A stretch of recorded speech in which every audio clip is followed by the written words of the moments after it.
생생법률쇼 진행을 맡은 김유리입니다. 이 세상의 이슈를 법률적 시점에서 다뤄보는 본격 토크 블록버스터 법률 이슈 토크 시작했습니다. 제 옆에는 최요한 시사평론가 자리하셨습니다. 안녕하세요. 예, 반갑습니다. 시사평론가 최요한입니다. 네. 자, 지금 또 이 방송은 유튜브 통해서도 실시간으로 방송이 되고 있습니다. 많은 시청 부탁드리고요. 유튜브로 또 실시간으로 댓글 달아주시면 저희가 또 답변도 해드릴 테니까 많은 참여 부탁드립니다. 네, 그럼 법률 이슈 토크에서 나눠볼 이야기들 화면으로 미리 만나볼게요. 유진그룹 3,200억 원의 YTN 품었다. 피해 학생 각막 훼손, 김승희 딸 학폭 논란. 알몸 김치 이어 소변 맥주 영상, 중국산 식품 불안 확대. 네, 요즘에 특히나 또 이슈들이 여기저기서 빵빵 터지는 것 같다는 생각이 드는데 잠시 후에 또 자세한 이야기 나눠보도록 하겠습니다. 여러분은 지금 생생법률쇼와 함께하고 계십니다.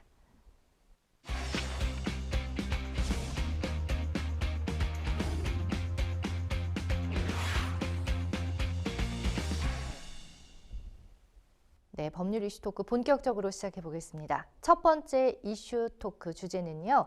유진그룹 3,200억 원의 YTN 품었다입니다. 보도 전문 채널인 YTN의 최종 낙찰자로 유진그룹이 선정이 됐는데요. 먼저 이 유진그룹이라는 회사는 어떤 회사인지부터 한번 살펴볼까요? 아마 우리 시청자 여러분께서는 유진그룹 그런 데도 있었어? 라고 생각하실 텐데 네. 유진투자증권 하시면 많이 아실 것 같아요. 그렇죠. 유진투자증권이 이 유진그룹의 굉장히 핵심적인 사업체입니다. 이게 1954년에 유재필 창업주가 대응 제과를 모태로 원래 제과 회사부터 시작을 했어요. 군대에 건빵을 납품하면서 회사 규모를 빠르게 성장시켰다고 하네요. 네. 그러니까 이 뒤에 또 1979년 유진종합개발을 이렇게 세우고 레미콘 사업에 진출을 합니다. 이게 굉장히 그러니까 창업주부터 지금 아들대로 이어져 왔는데 이 사업 수단은 남다른 것 같아요. 그러니까요. 왜냐하면은 시기에 맞춰서 그 시기에 맞는 사업을 선택함으로써 돈을 많이 벌었다는 것이죠. 79년에 유진종합개발을 세우고 레미콘 사업에 진출하고 레미콘 회사는 아직도 국내 1위입니다. 그리고 건설붐을 통해서 굉장히 큰 성공을 거뒀고 지금 유진종합개발은 인천, 부천, 수원 등의 레미콘 공장을 잇따라 세웠습니다. 수도권과 가까우니까 네. 굉장히 유리한 겁니다. 능력이 있다라는 것이죠. 그리고 이제 창업주 유재필 회장에서 장남인 유경선 회장으로 85년도에 회장 대표이사로 취임하고 더 사세를 키워나갔고 지금 뭐 굉장히 한때는 30위, 국내 재벌기업 30위까지 갔다가 지금은 한 70위 정도권이라고 합니다. 네. 지난 5월달 재계 순위를 78위라고 하고요. 한때 97년도에 지역 유선 방송 같은 거 이렇게 인수하고 사세를 키웠었는데 나중에 이제 매각을 하긴 했지만 어쨌든 이번에 유진 그룹이 YTN이라는 방송사를 인수했다. 이거 내년 총선이 있는데 이거 혹시 방송장악과 관련 있는 거 아니야? 라고 생각하는 사람들이 많기 때문에 많은 주목을 받게 되었습니다. 어쨌든 사업 수완이 굉장히 좋은 유진그룹. 지금 건빵으로 시작해서 투자증권 회사와 레미콘 회사 업계 1위라고 지금 레미콘 회사는 예. 정말 사업 수완이 대단하기 때문에 여기에서 픽한 YTN 네. 앞으로 어떻게 변할지도 궁금해지는데 그간은 사실 종합지나 경제미디어 등 언론사와 일부 중견기업이 인수 후보군으로 거론이 됐지만 입찰 최종 참여는 세 군데서 했대요. 유진그룹, 한세실업 그리고 원코리아미디어 홀딩스 이렇게 네. 세 곳이었는데 어떤 식으로 입찰이 진행이 됐을까요? 지금 유진그룹, 한세실업, 원코리아 미디어 홀딩스가 YTN 지분 30.95% 입찰을 하게 된 거예요. 네. 그래서 30.95% 그러니까 31% 정도 되면은 가장 대주주가 되는 것이기 때문에 YTN을 사실상 소유하게 됐다라고 이야기할 수 있는 것이죠. 그런데 사실 여기서 많이 궁금해하는 것은 유진투자금융이 별로 이렇게 성적이 안 좋았어요. 그럼 도대체 그렇게 돈이 어디서 났을까? 즉 YTN의 시가총액이 지금 전체 총 시가총액은 거의 1조 원에 가까운 1조 원이 넘는다라는 얘기까지 있거든요. 네. 근데 이번에 한 유진그룹이 3,199억 원을 써넣어서 최종 낙찰가가 됐다라는 겁니다. 많은 사람들은 나머지 한세실업과 원코리아 미디어 홀딩스는 그냥 구색 맞추기로 들어간 거 아니야? 라고 의심하는 사람들도 있습니다만 어쨌든 지금 자산 가치가 최소 6,196억 원에서 1조 844억 원까지 된다라고 이야기되는 YTN을 3,199억 원으로 소유하게 됐으니 역시 유진그룹이 사업 수완이 대단한 건 맞습니다.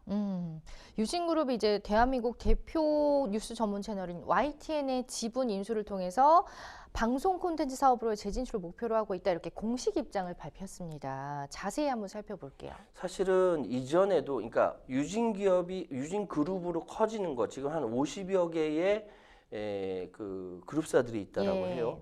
이거는 자체 내에서 혁신해가지고 성장한 것이 아니라 계속적으로 M&A를 통해서 몸집을 불렸다라고 합니다. 네. 근데 그것도 훌륭한 게 뭐냐면은 그렇게 몸집을 불릴 수 있는 것도 능력이에요.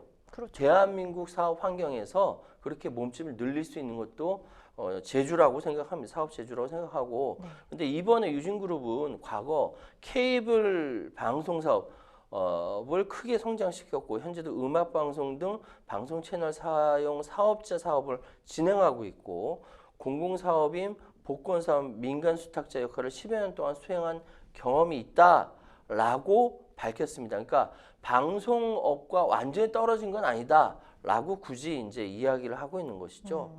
지금 더군다나 종합유선방송사 사업자일 때는 그 초고속 인터넷 서비스를 시작해서 외국 기업으로부터 3천만 달러를 유치하는 등 승승장구했다라고 대외적으로 자랑을 해요. 네. 그러니까 YTN을 경영할 만한 자질이 됐다라는 걸 어필하고 싶은 것이죠.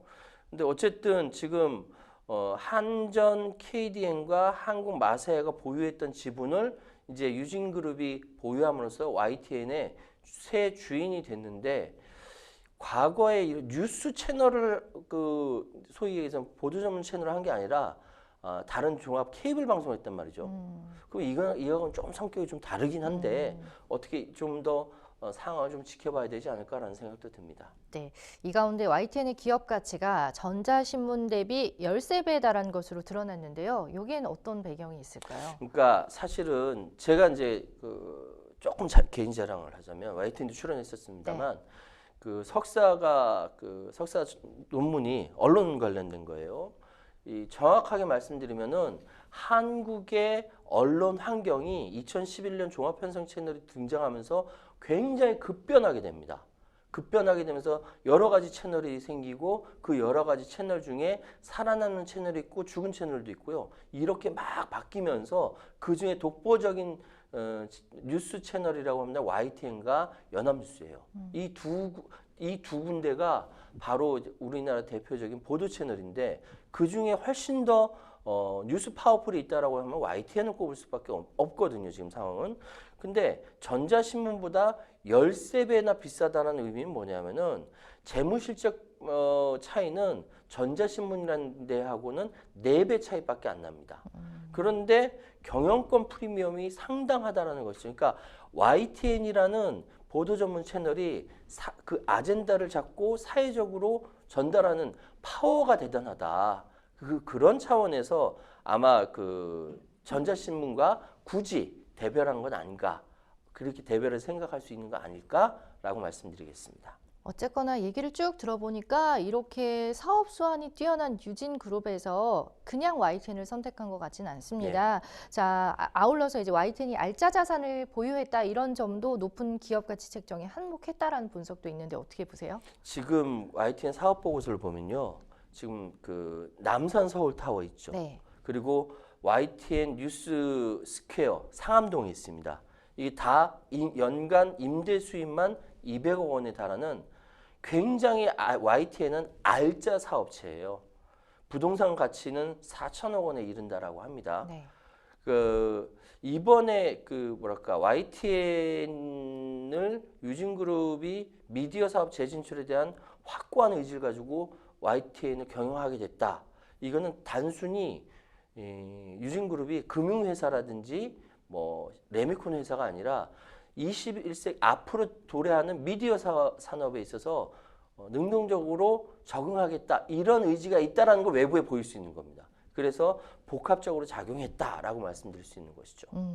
YTN의 지분 30.95%를 유진그룹이 낙찰받자 전국 언론 노조인 YTN 지부가 즉각 성명을 내고 또 강하게 반발을 했다고 합니다. 왜 반발을 했을까요? 이게 문제가 뭐냐면은 지금 시기가 굉장히 미묘한 거예요. 네. 이제 총선이 한 6개월 정도밖에 안 남았거든요. 그렇죠. 그런데 얼마 전에 방송통신위원장의 이동관 씨가 방송통신위원장에 들어갔다는 것이죠. 그러니까 많은 사람이 생각할 때 MB 정권 시절에 언론에 대해서 안 좋은 기억들이 있으니까 혹시 언론 장악하려고 하는 거 아니야? 유진그룹이랑 짝짝꿍 돼가지고 YTN의 보도 논조를 일방적으로 여당에게 유리하게 만들려는 거 아니야? 라고 생각할 수 있는 것이죠. 네. 충분히 그럴 개연성도 있다라고 생각을 합니다. 그래서 지금 YTN 전국 언론노조 YTN 지부가 유진그룹 유경선 회장의 언론관이 무엇인지 의문이다. 지금 YTN의 남산 서울 타워나 상암 스퀘어 같은 알짜 자산을 노리고 들어온 거냐, 아니면 권력과 발맞춰서 거기 입맛에 맞는 보도를 하려고 들어온 것이냐.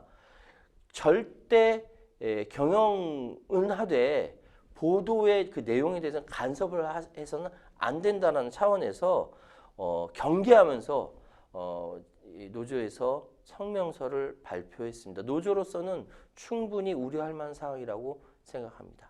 그렇군요.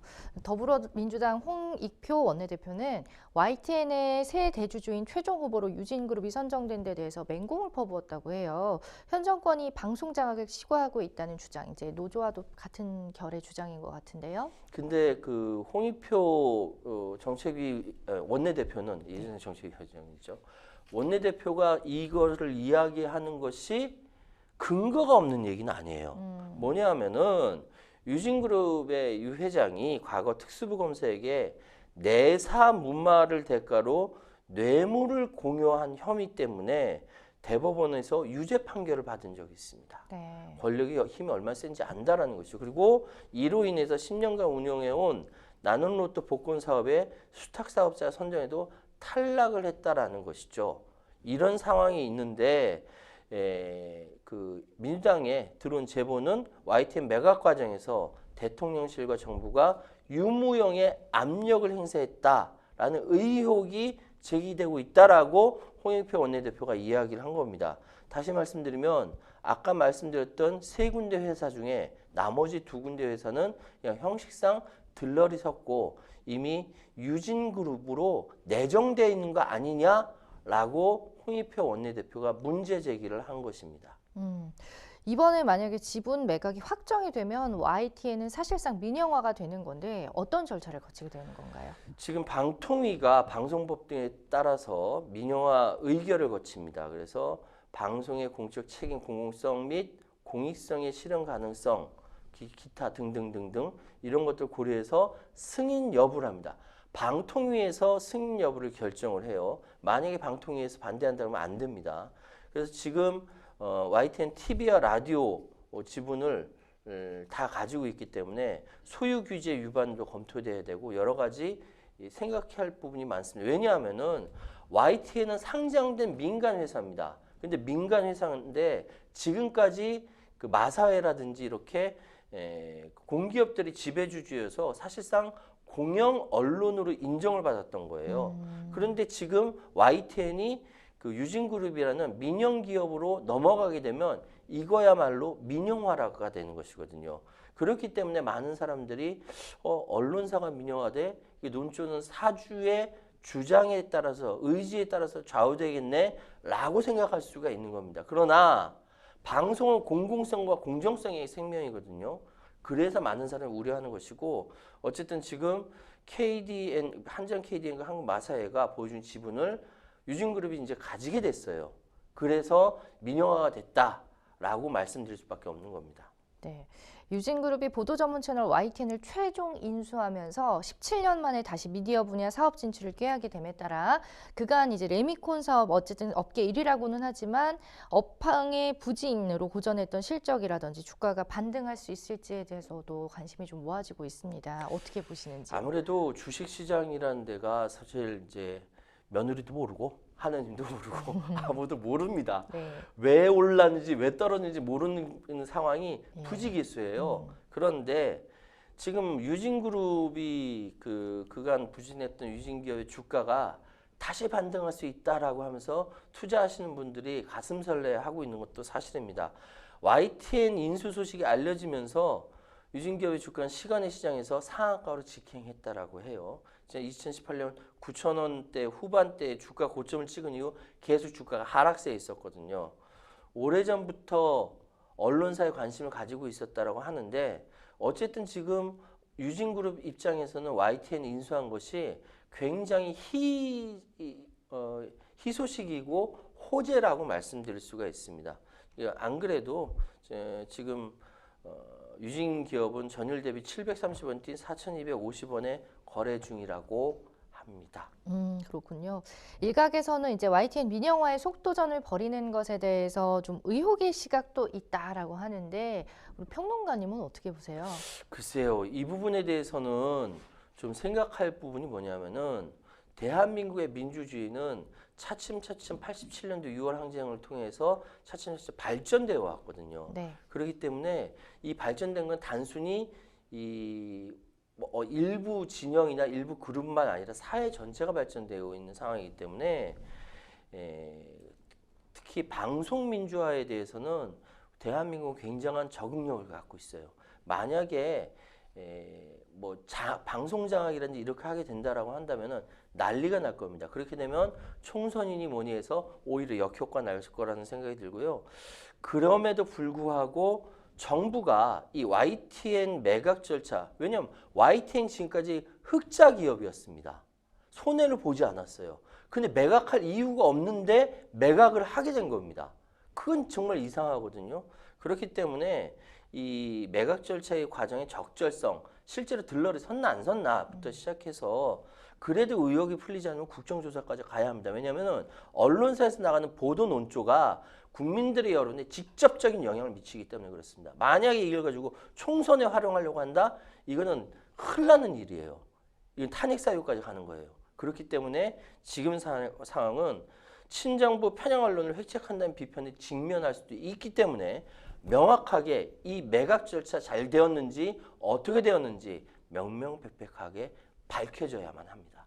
매각 절차를 어떻게 하느냐에 따라서 또 이렇게 많은 분들이 좀 이 부분에 대해서 좀 관심을 가질 거라는 그런 또 얘기를 해주셨습니다. 자, 첫 번째 법률 이슈 토크 만나봤고요. 여러분은 지금 생생법률쇼 함께하고 계십니다.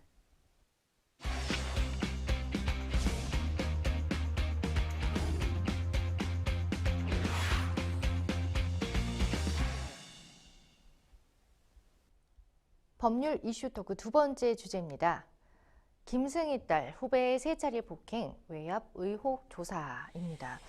국회 교육위원회 국정감사에서 김승희 전 대통령실 의전 비서관의 초등학생 자녀가 후배를 때려 전치 9주의 상해를 입혔다는 의혹이 제기됐는데요. 이 직후에 김 비서관의 사표가 수리됐지만 파장은 더욱 커지고 있습니다. 꽤 충격적이었는데요. 내용을 살펴보면 김승희 전 대통령실 의전 비서관의 초등학생 자녀가 3학년이고 또 딸입니다. 그 자녀가 이제 후배인 초등학생 2학년 여학생을 때려서 무려 전치 9주의 상해를 입힌 사건이었는데 얼마나 심각한 폭행이었을지 정말 상상만 해도 가슴이 아픕니다. 자, 도대체 어떻게 벌어진 일인 건가요? 그러니까 아이를 키우는 부모라면은 네. 이 상황은 민감할 수밖에 없습니다. 그러니까 도대체 초등학교 3학년 여자애가 초등학교 2학년 여자애를 선물을 준다라고 화장실로 끌고 가서 아무도 없는 걸 확인하고 리코더 등으로 폭행을 했고 네. 그중에 눈을 맞아서 각막 훼손이 되면서 전치 9주까지 나오게 됐다라는 거예요. 그런데 문제는 9주의 상해를 입혔으면은 부모가 직접 나와서 여기 보상을 해준다라든지 사과한다든지 이렇게 해야 되는데 문제는 사과를 안 했다라는 겁니다. 그리고 이 소위 알고 보니까 대통령 비서실의 의전 비서관이었고 아빠가 엄마는 그 상황에서 카톡 프로필을 윤 대통령과 김승희 비서관이 같이 있는 사진으로 바꿨다라는 것이죠. 네. 그리고 나서 나중에 이야기가 사랑에 매였다라고 라는 식의 이야기를 했다라는 거예요. 그러니까 지금 상황에서 더군다나 그 학폭위가 열릴 수밖에 없지 않습니까? 네, 심각하니까. 그렇죠. 근데 학폭위가 열리는 것도 한참 후에 열렸고 그리고 2회 폭행이 아니라 나중에 밝혀진 3회 폭행으로 밝혀졌어요. 그 사이에 한 번 더 없어졌던 것이고 여러 가지 문제가 심각합니다. 심각한 것이 근데 뭐랄까 이번에 국정감사 이전에 사표를 전격적으로 수리해 버렸어요. 국정감사 증인으로 부를까봐 예. 라는 의혹이 있다라는 것이죠.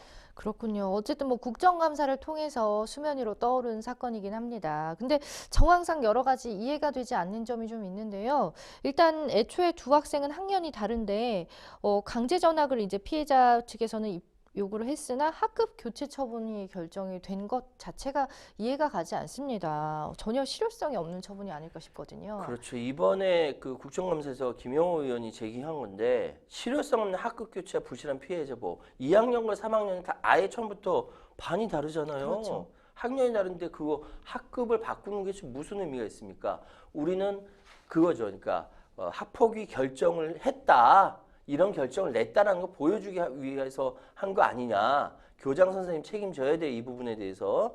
그리고 피해자 측 정보 요구에 대해서 학교 측의 비협조로 나왔다라는 겁니다. 피해자는 당연히 그 가해자 부모에게 연락을 해야 될 거 아니에요. 네. 아니면 가해자를 불러오든지. 근데 그 정보 요구에 대해서 학교 측은 안 줬다라는 거예요.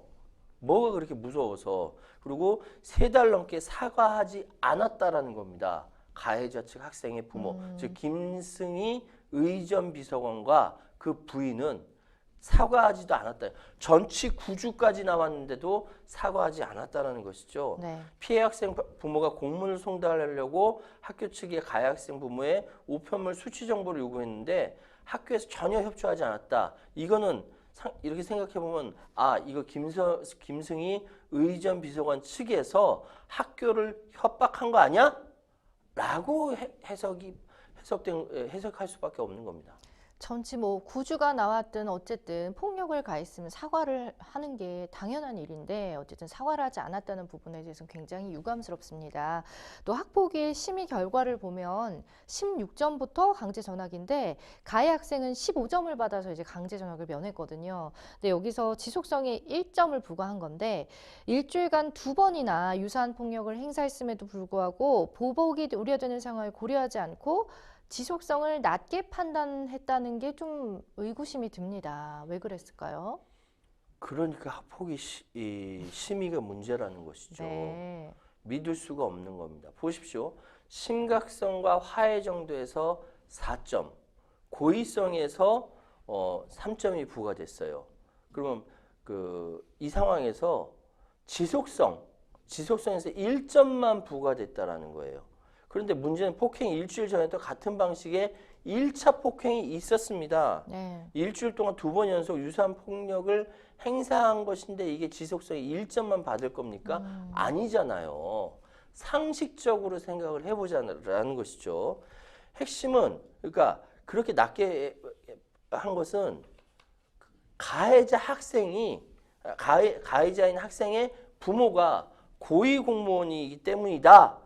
라고밖에 해석이 안 되는 겁니다. 학교를 충분히 협박할 수 있는 또는 학교 측에서 알아서 길 수 있는 그런 고위공무원이기 때문에 이런 결과가 나온 거 아니냐라고 저는 읽혀요. 어쩌죠? 요즘 세상에 참 그런 걸 또 이용한다는 것도 놀라운데 어쨌든 김 전 비서관 아내 카카오톡 프로필 사진도 논란에 올랐습니다. 아까 평론가님이 앞서 살짝 언급을 해주셨는데 윤석열 대통령과 남편인 김 전 비서관이 함께 있는 사진을 올렸어요. 그래서 메신저 프로필 사진을 이 사진으로 교체한 날은 지난 7월 19일이었고 이날은 또 학교장이 긴급 조치로 가해 학생에게 출석 정지 결정을 내린 날이기도 합니다. 근데 이 날에 하필이면 프로필 사진을 바꾼 것, 과연 무슨 의도라고 봐야 될지. 네. 예전에 지금은 대학생이 된 제 아들이 중학생 때 마찰로 인해서 2학년 때 3학년 형들한테 좀 맞았어요. 예. 그래서 놀래가지고 제가 학교를 쫓아간 적이 있었습니다. 네. 그러니까 학부모님들 이런 사례가 왕왕 있을 수 그렇죠. 있어요. 그런데 맞아요. 네. 자기 자녀가 맞거나 또는 가해자가 됐다라고 연락이 왔다. 이날 3학년 그 가해자 학생이 강제 귀가 조치당했거든요. 예. 왜 왔니? 내가 애를 때렸어요. 그거 학교 연락할 거 아니에요. 네. 학교 연락해서 그러니까 엄마는 정신이 없어야 정상이에요. 그렇죠. 정신이 있으면은 엄마가 정상적인 엄마가 아니라는 거예요. 계몽가? 그런데 그 와중에 자신의 카카오톡 프로필을 김승희 의전비서관과 윤석열 대통령이 같이 있는 사진으로 바꿨다라는 건 뭐냐면 보통 카카오톡은 그 학부모들끼리 있을 때 같이 볼 수 있는 부분이거든요. 네. 프로필 보면 누군지 알잖아요. 어머, 그렇죠. 남편인가 보다. 대통령? 이렇게 된다라는 것이죠. 그걸 의도한 거 아니냐. 그러니까 이건 뭐냐면은 지금 민주사회에 살고 있는데 이 가해자 학생의 엄마는 아빠는 모르겠어요. 김승희 의전비서관은 사표 냈으니까. 네. 엄마는 지금 중세 시대에 살고 있는 거예요. 자기는 왕과 가까운 왕족이다라고 외부에 그러니까 절대 나한테 딴소리하지 마라. 네. 이렇게 얘기한 중세 시대에 사는 사람이라니까요. 말이 됩니까 이게? 조금 유치한 방법인 것 같습니다. 그렇습니다. 예, 자, 김 비서관과 아내는 사건 발생 3달이 지나도록 피해자 측에 사과를 하지 않았습니다. 더 적절하지 못한 것은 이제 가해자 어머니의 진술이었는데 이 사랑의 매라는 단어가 이런 데 쓰라고 있는 게 아니거든요. 예, 어쨌든 뭐 아이의 이런 행동을 일종의 사랑의 매라고 생각했다라고 직접 기술을 했다고 하는데 초등학교 3학년이 2학년에게 가한 폭력이 어쨌든 그것도 전치 9주에 해당하는 이 상해를 입힌 것이 사랑의 매라고 표현할 수 있다라는 게 굉장히 의아합니다. 제 방송이라서 제가 욕은 못 하겠고 왜냐하면은 지금 왜 이 윤석열 정권에서 고위직 공무원들의 자녀의 학폭 문제가 계속 이렇게 등장합니까? 그것도 학폭을 했다라는 게 이제 학폭을 사실을 감췄다라는 의혹이 계속 나와요. 정순신 전 본부장 관련된 사건도 그랬었고 이동관 이번에 그 방통위원장 자녀 문제도 그렇고 이번에도 대통령 비서실 의전비서관도 그렇고 의전비서관이 무슨 힘이 있냐고요? 아니요. 대한민국 아직 중세시대라서 왕과 가까이 있는 사람이 힘이 있는 것처럼 대통령과 가까이 있는 사람이 힘이 있어요. 아직도 그렇게 생각하는 사람들이 많습니다. 그런데 여기서 초등학교 3학년짜리가 뭘 한다고 2학년짜리를 때렸는데 뭔 일이 있었겠죠. 근데 전치 9주 나왔으면 가서 석고대죄 해야 되는 거 아닙니까? 네. 애가 눈을 다쳤어요. 각막을 훼손당했다고. 근데 거기다 사랑의 매라고 이야기하면 그게 제정신입니까? 이해가 안 가요. 네, 오늘 최평론가님 화가 많이 나셨습니다. 아이들에 대해서는 그런 생각이 자꾸 들어요. 그럼요. 당연하죠. 자, 김승희 전 대통령 의전 비서관, 자녀 학교폭력 의혹이 불거진 지 7시간 만에 사퇴를 했고 대통령실 조사에 들어간 지 4시간 만에 사표를 수리했습니다. 이례적으로 굉장히 빠르게 사표가 수리됐거든요. 그러니까 이제 그 야당과 의견이 부딪히는 부분이 네. 그러니까 그 민주당 김영호 의원이 국감에서 제기했고 대통령실에서는 그때 알았다라는 이야기거든요. 초등학교 학교 폭력 문제에 대해서 그때 알았고 확인해보고 그리고 나서 김승희 의전비서관이 사표를 제출했고 수리했다. 근데 예전에 굉장히 늦었거든요. 이런 사례에 대해서 굉장히 윤석열 정권은 굉장히 늦었단 말이죠. 처리가 늦었는데 전격적으로 수리한 것은 이 부분이 국감을 앞두고 있는 상황 그리고 강서구청장 보궐선거를 앞두고 있고 여러 가지 문제들이 뒤얽혀 있기 때문에 재빨리 처리한 거 아니냐라고 의심을 하고 있는 것이죠. 네. 대통령실 관계자는 이제 공무원법에 따르면 조사나 감사를 받는 사안이 파면 등 중징계에 해당하면 사표를 받아서는 안 되지만 김 비서관은 그런 경우 해당하지 않는 걸로 안다 이렇게 설명을 했는데 대통령실의 입장을 어떻게 보셨는지도 궁금합니다. 그러니까 그 자녀 학폭 문제가 생기면은 도의적으로 그 부모 책임 맞아요.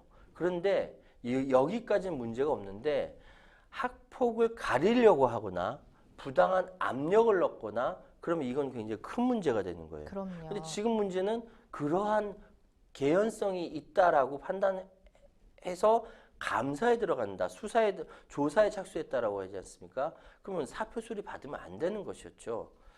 그런데도 불구하고 이것이 해당이 되지 않는다라고 설명을 하고 있으니 저는 잘 모르겠네요. 그 민주당의 이제 김승희 전 대통령 비서실 의전 비서관이 이런 또 의견을 냈습니다. 자녀의 학교 폭력 의혹으로 사퇴한 것과 관련해서 대통령실을 향해서 강력히 또 비판을 했고 또 전 의전 비서관이기 때문에 또 많은 분들이 이 발언에 주목을 하고 있는데 꼬리 자르기 면책이다 이런 주장을 하고 있어요. 그러니까 이제 더불어민주당 쪽에서는 말로는 엄중한 대처라고 하지만 권력형 학폭 은폐에 대한 감찰을 무마하기 위한 꼬리 자르기 면직에 불과하다라고 비판을 합니다. 네. 그런데 잘 생각해 보시면요, 이게 그 김승희 비서관의 자녀 학폭을 만약에 첫 번째 숨겼다면은 파렴치한 것이고요. 두 번째로 몰랐다, 그럼 무능한 것이고요. 세 번째 덮었다라고 한다면 정말 권력형 학폭 은폐 카르텔일 수밖에 없다라고 민주당 쪽에서는 이야기를 하고 있습니다.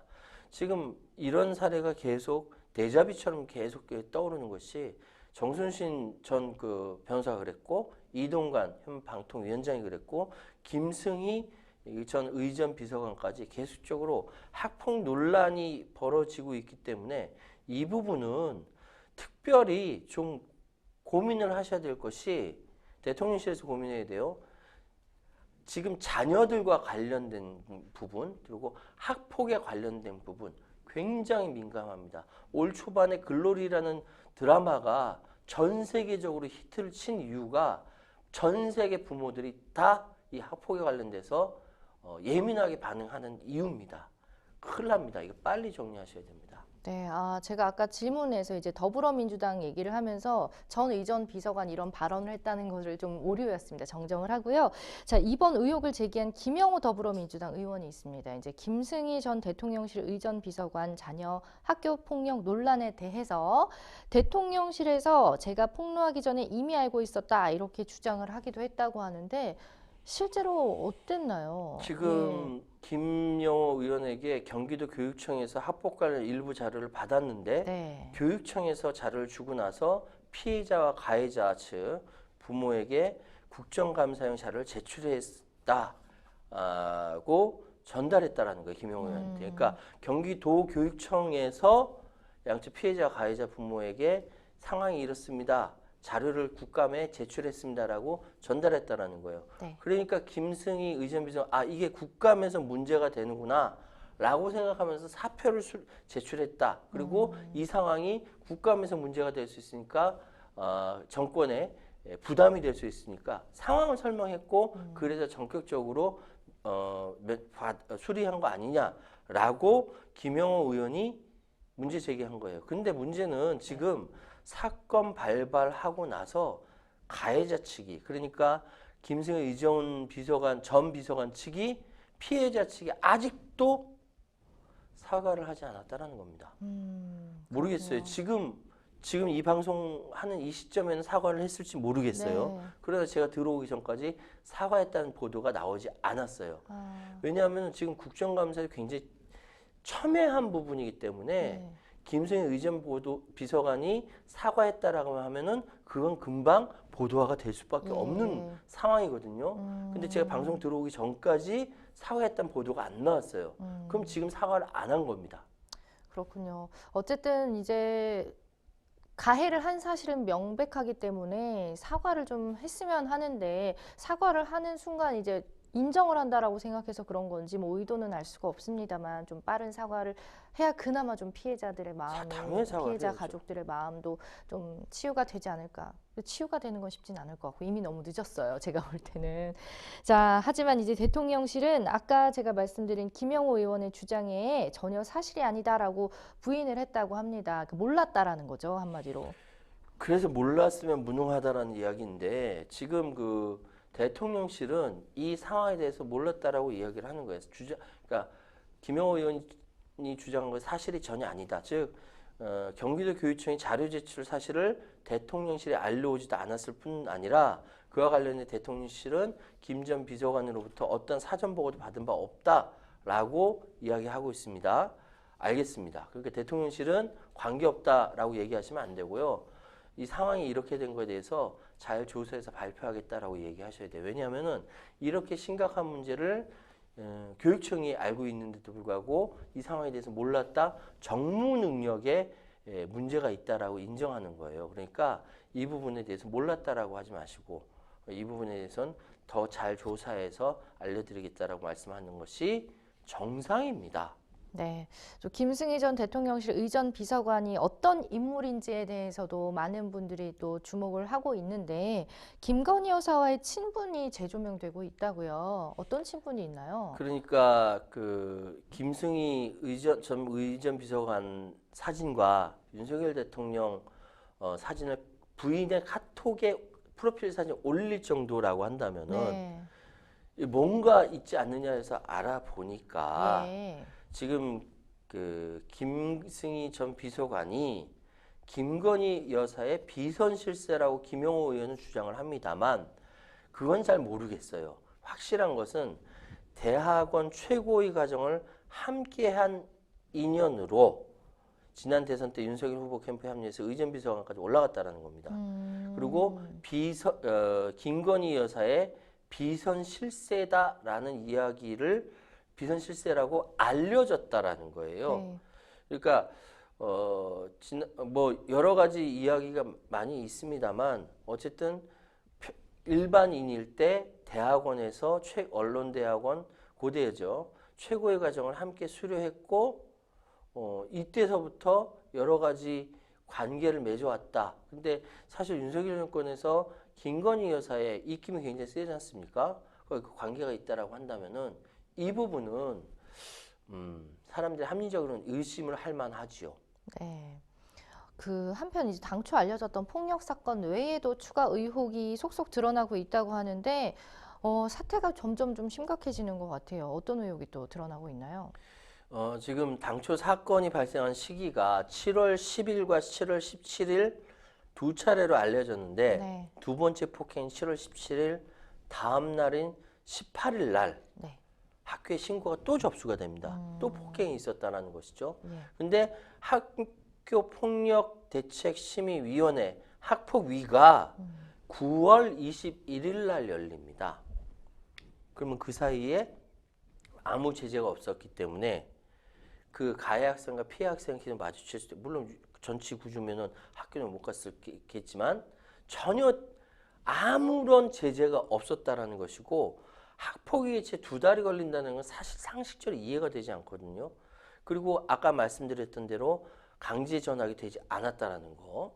그리고 이 부분에 대해서 경기도 교육청은 학폭 심의 관련된 서류에 아버지 정보가 없고 학폭위 현장에도 아버지가 불참해서 외압이 있을 수 없다라고 입장하지만 이거 정말 바보 같은 이야기가 사건 벌어지면요.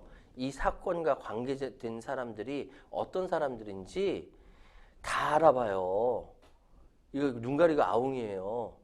그 가족이 어떤 가족인지 다 알아보기 때문에 아버지가 그 서류였고 뭐 이게 회의 때 불참했기 때문에 모른다? 이건 아니라는 생각이 듭니다. 지금 당장 학폭의 경험이 있던 사람들은 다 안다니까요. 네. 일단 참 안타깝습니다. 정순신 변호사, 이동관 방통위원장, 그리고 김승희 전 대통령 의전 비서관까지 올해만 세 번째 여권의 학폭 논란인데 사실 여야를 떠나서 학폭, 폭력은 정말 있어서는 안 되는 행위거든요. 너무 안타깝습니다. 국민들의 시선도 지금 곱진 않을 거예요. 지금 그냥 영향력 있는 유명인이에요. 공인은 어떤 사람이면 이런 대통령이나 대통령 의전 비서관실에서 일하는 사람들 내지 공무원들. 왜? 뭘로 먹고 사냐? 국민들이 세금으로 냈을 때 세금으로 받아 먹고 사는 사람들이 공인입니다. 구급 공무원도 그래서 공인인 거예요. 유명하지 않을 뿐이지. 근데 이 공인들은 기본적으로 자세는 국민을 섬겨야 하는 입장이에요. 심부름꾼이에요. 심부름꾼. 그런데 그 쥐꼬리만한 권력을 갖고 있다고 그걸 활용해서 학폭위에 대해서 영향력을 행사한다든지 아니면 거기서 나는 이 정도의 힘이 있는 사람이야 라고 카톡 프로필을 바꾼다든지 이거는 전근대 사람들이라는 생각이 들어요. 그렇기 때문에 이 사건이 두고 내년 총선까지 영향력을 미칠 거라고 저는 생각을 합니다. 네, 자 이렇게 해서 두 번째 법률 이슈 토크까지 함께했습니다. 여러분은 생생법률쇼와 함께하고 계십니다.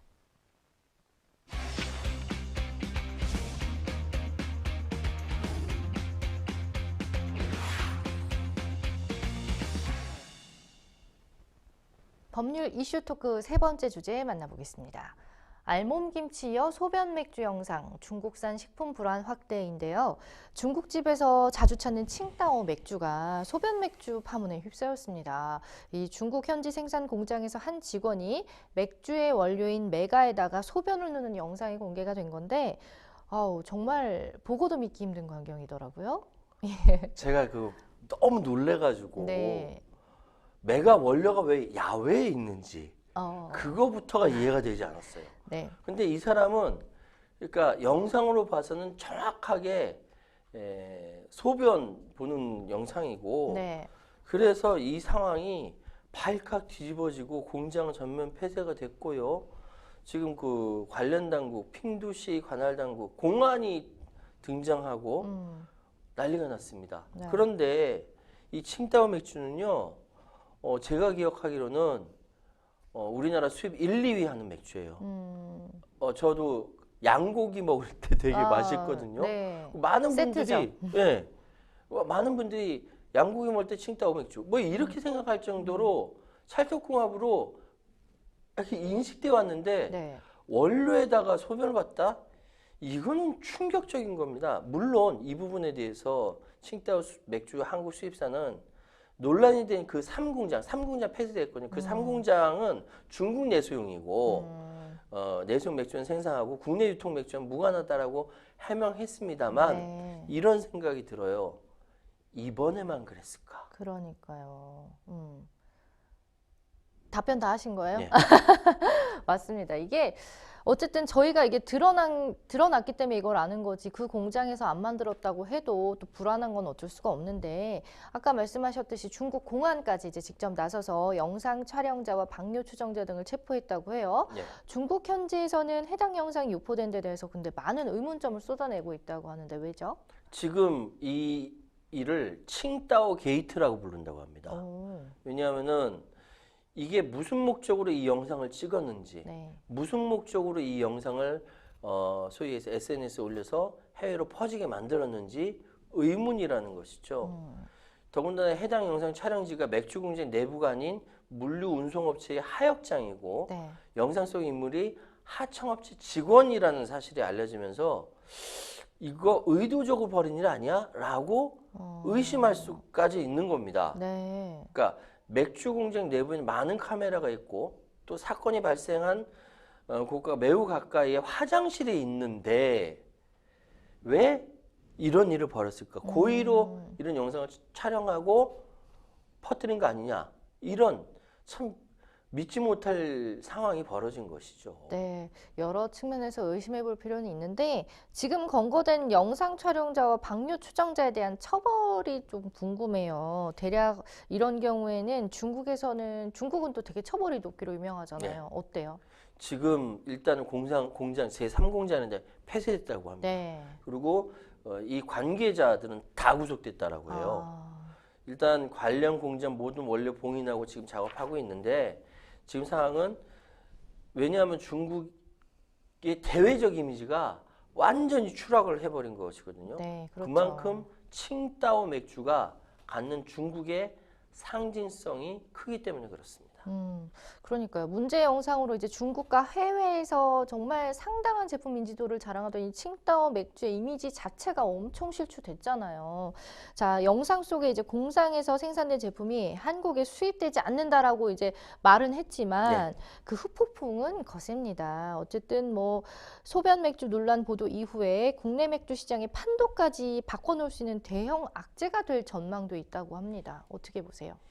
그러니까 지금 이 방류된 이 부분이 우리는 마시지 않았을 가능성이 크다고 해요. 식품의약품안전처에서도 이 부분은 확인할 부분이긴 하지만 예. 그런데 이런 일이 이번에만 있었겠느냐. 예전에 알몸 김치 이 논란도 있었어요. 예. 중국 식료품에 대해서 자체 불신이 생길 수 있는 거죠. 못 믿겠다라는 네. 얘기가 나오잖아요. 중국은 지금 미국과 G2 국가로 세계에서 힘이 제일 센 국가 중에 하나잖아요. 그러니까 패권 싸움 하고 있는데 편을 들어주고 싶어도 들어줄 수 없는 뭐 편들라는 얘기는 아닌데 네. 그렇게 이미지가 실추가 된 겁니다. 그러니까 지금 상황에서는 중국으로서는 대외적으로 어마어마한 손실을 가져가는 거예요. 그러니까 이 국력이라는 것은 단순히 군사력이나 경제력뿐만 아니라 그 나라의 문화력, 시민들의 시민 정신 이런 것도 국력 중에 하나예요. 그런 차원에서 보면 대한민국은 세계 최대의 문화 강국이기 때문에 이게 자랑할 수 있는데 중국은 세계 최하위의 문화 빈국이라고 할 수 있습니다. 어쨌든 위생과 관련한 또 식품이기 때문에 더욱더 좀 논란이 커질 전망인데 칭따오 맥주 소비가 어쨌든 이 영상으로 인해서 많이 줄었잖아요. 현저하게 줄었는데 반면에 이제 국내산 맥주 소비 증가로 이어지고 있다고 하니까 이거 국내에서는 좀 좋은 소식이 될 수도 있을까요? 그러니까 제가 말씀드렸잖아요. 양고기는 칭따오였다니까요. 사실은 외국 맥주를 우리가 마시게 된 거, 이게 외국산 맥주를 이렇게 대중적으로 마시게 된 것도 오래된 일은 아닙니다. 근데 워낙 이게 사람들이 많이 마시다 보니까 친근한 브랜드였고 이거 중국을 상징한다라고 말씀드릴 수 있는데 지금 손해 보고 있는 것은 한국에서 이런 양고기라든지 이렇게 칭따오 맥주를 취급하는 우리 한국 중소 영세 상인들이 손해를 보고 있다는 것이죠. 지금 한국 사람들은 이제 중국 칭따오 맥주 안 마신답니다. 중국 제품 자체를 안 쓰려고 해요. 그래서 중국 불매라는 이야기까지 나오고 있고 한국 맥주 마신다는 것이죠. 그리고 제가 지금도 이해가 안 되는 게 어떻게 맥주 원료가 외부에 노출돼 있습니까? 그건 정말 이해가 안 돼요. 많은 사람들이 여기에 충격받았다라고 얘기합니다. 그러니까요. 자, 어쨌든 먹을거리나 위생, 국민의 건강과도 직결된 문제이기 때문에 더욱더 이렇게 좌시해서는 안 되는데요. 중국산 먹을거리를 수입할 때 보다 철저한 위생 조사가 필요하다 이런 주장이 여기저기서 나오고 있습니다. 당연한 거겠죠. 당연하죠. 사실 우리 예전에 생각해 보시면은 수입산 쇠고기, 미국 쇠고기 파동이라는 것이 있었지 않습니까? 그때 얼마나 많은 국민들이 정부의 대처에 불만을 가지면서 촛불을 들었잖아요. 그 정도로 먹거리에 대해서는 우리나라뿐만 아니라 전 세계 아이들을 먹여야 되는 것이기 때문에 먹거리에 대해서는 굉장히 예민합니다. 물론 맥주는 아이들은 먹지 않지만 내가 먹는 것이기 때문에 그리고 자주 즐기는 거기 때문에 예민할 수밖에 없어요. 근데 맥주 원료에 그런 짓을 했다는 그 사람도 문제지만 이런 일이 벌어질 수 있는 나라가 바로 중국이다. 라는 것은 이전에 있었던 많은 사건들이 또다시 연상될 수밖에 없다라는 것이죠. 그런 차원에서 본다면 중국 당국이 앞으로 정말 자기들이 선진국이 되려면 이 문제를 어떻게 해결할 것이냐, 이 이미지를 어떻게 도약시킬 것이냐 고민할 거라고 생각되고요. 이 문제 제가 계속 두고두고 살펴보도록 하겠습니다. 네, 생생법률쇼 어느새 마칠 시간이네요. 오늘 함께해 주신 최원 시사평론가 고맙습니다. 예, 감사합니다. 네, 궁금한 점 있으신 분들은 언제든지 저희 생생법률쇼 또 법률방송을 통해서 신청을 해주시면 저희가 친절한 상담 도와드리겠습니다.